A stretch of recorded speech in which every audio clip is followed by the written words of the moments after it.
primitive medical care of a species that had barely begun to conquer its own diseases.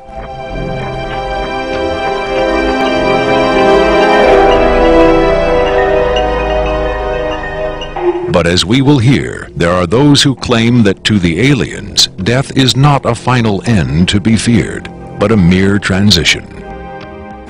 It was in the late 40s and early 50s that the U.S. government's policy toward UFOs was formulated. Publicly, there was Project Blue Book, which made a great show of gathering data on all the major UFO sightings, finally declaring them all to be hoaxes, mass hysteria, or swamp gas. But secretly, there may have been another policy at work. Over the years, several documents have come to light which seemingly confirm that a clandestine group, Operation Majestic 12 Group, aka MJ-12, was formed by special classified presidential order on September 24, 1947, for the express purpose of gathering information on UFOs and extraterrestrials, while at the same time keeping such information not only from unfriendly powers, but from the American public as well. If indeed Area 51 has become the nation's repository for alien technology and possibly alien visitors, then the extra-constitutional justifications for such secrecy were developed in the MJ-12 Group's planning sessions.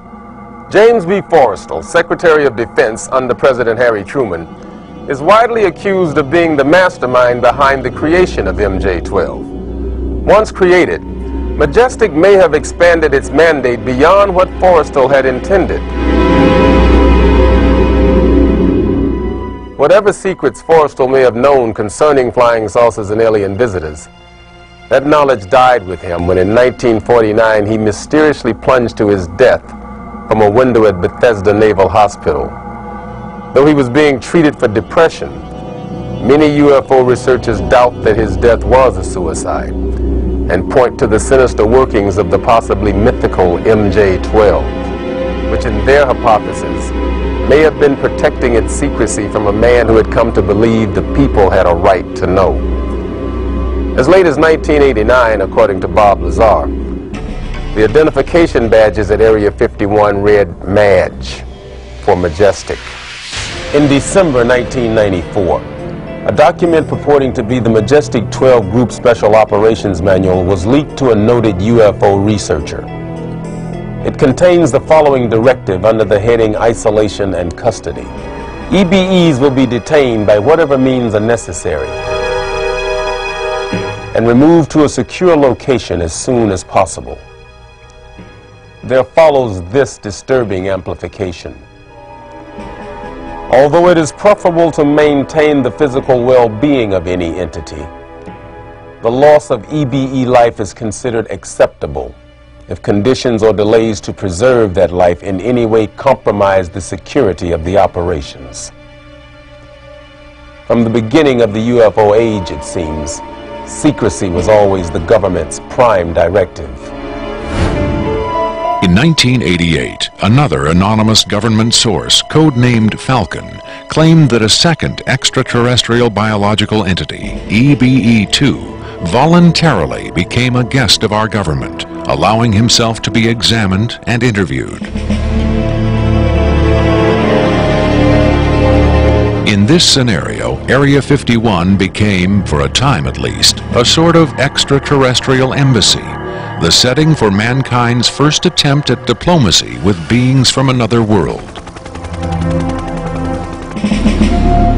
Different sources disagree as to how communication was established.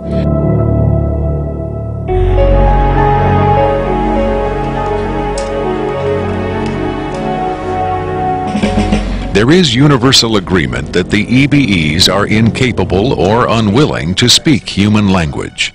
In addition to the pictographs used by EBE-1, it has been reported by Falcon that in the early 1950s, EBE-2 was fitted with some sort of artificial voice box, allowing him to speak words, and that he learned the English language very rapidly.